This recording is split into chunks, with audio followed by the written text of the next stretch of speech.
Iceland versus Finland. From minute one you could tell that Iceland weren't going to win this game, as they constantly found themselves on the back foot throughout the match. And without some great saves from their goalkeeper, the Finns would have been 3-0 up at half-time. Receiving a red card and having their best defender substituted off early also didn't help, as the Finns controlled the midfield and were constantly finding themselves in the attack. You already, having had like 5 opportunities to cut inside, finally opened the scoring for the Finns to seal the nation's first win at a major tournament in over 15 years. Jonsdottir 1-on-1? Fuck's sake, Zwijn dit. Switzerland versus Norway. This was a game of two halves really. Within the first half, Switzerland pressing high up the pitch, creating chance after chance, as the Norwegian midfield gave little to no resistance, with Switzerland easily dominating possession and Liabalti orchestrating in the middle of the pitch. Like, are we sure Ingrid Engen was even playing? Or was it secretly my grandma Ingrid with the backaches out there balling? As the Barcelona midfielder was constantly disrupted in her build-up. Their wingbacks constantly bombing down the flanks would eventually lead to a Swiss counter-attack, and having been left completely unmarked in the box, left back Nadine Riesen places it into the bottom left corner to put the hosts 1-0 up. In response to this though, the Norwegians decided to actually show the fuck up for the second half, which would eventually lead to Hegerberg's equalizer in the 54th minute of the match, as she was left completely unmarked in the middle. Norwegians again on the attack in the 58th minute, with Swiss defender Julia Stierli stabbing the ball into the back of her own net, which if she wouldn't have tried to get rid of the ball, Hegerberg would have probably tapped it in at the back post anyway. Speaking about the devil,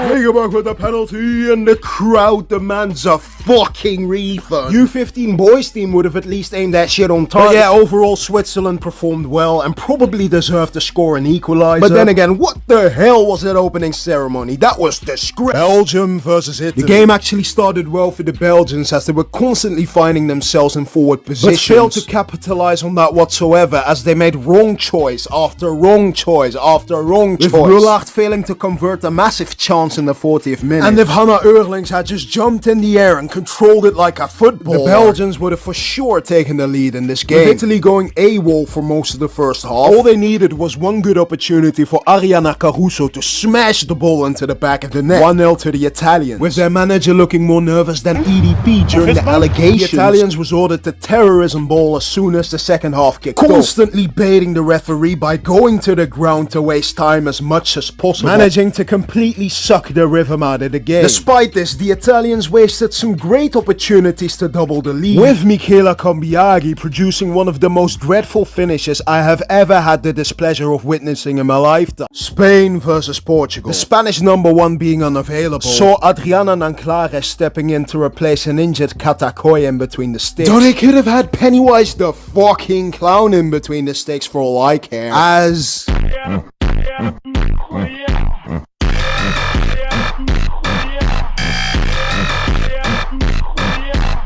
yeah, this one got very ugly very quickly. Esther Gonzalez with an absolutely world-class finish. Even Zlatan Ibrahimovic would have been proud of. Just a reminder that Vicky Lopez is just 18 years of age, but is already competing at the top level. The pass from Mariona was absolutely out of this world, as Alexia made the finish look childishly easy. Overall, as the Portuguese struggled to string together as much as 5 passes before inevitably losing possession of the ball.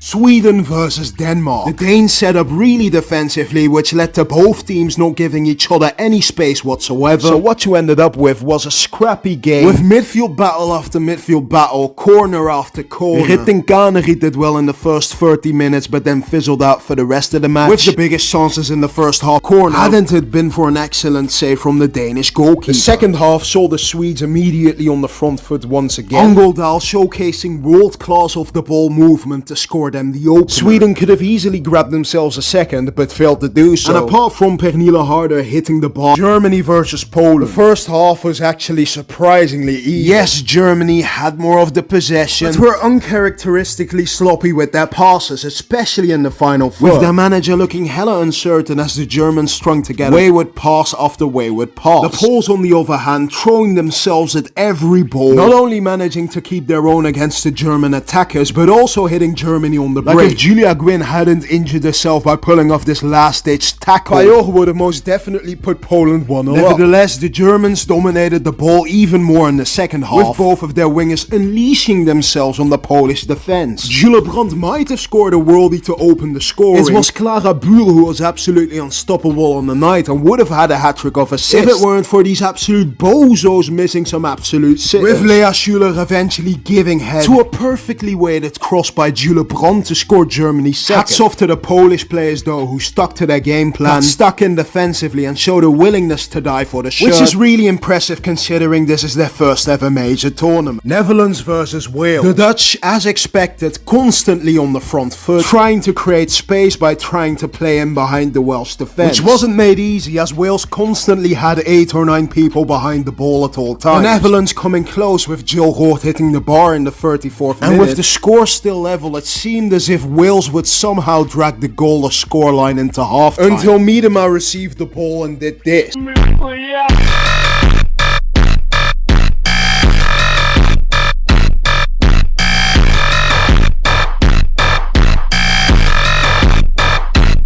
Yeah, when she pulled off that shit, honestly my pants were a little bit soaked, not gonna lie. The goal itself was a joke. One ball roll to bait the defenders, the second one to set herself up perfect net. It was disgusting, man. Her 100th for the national team, a genius at work. France versus England. England on the front foot in those opening minutes of the match, with especially Lauren James creating everything. James finds Mead squares it wide to an unmarked Lauren Hen. Rousseau tap in 1-0 to England. However, this was eventually ruled out for offside,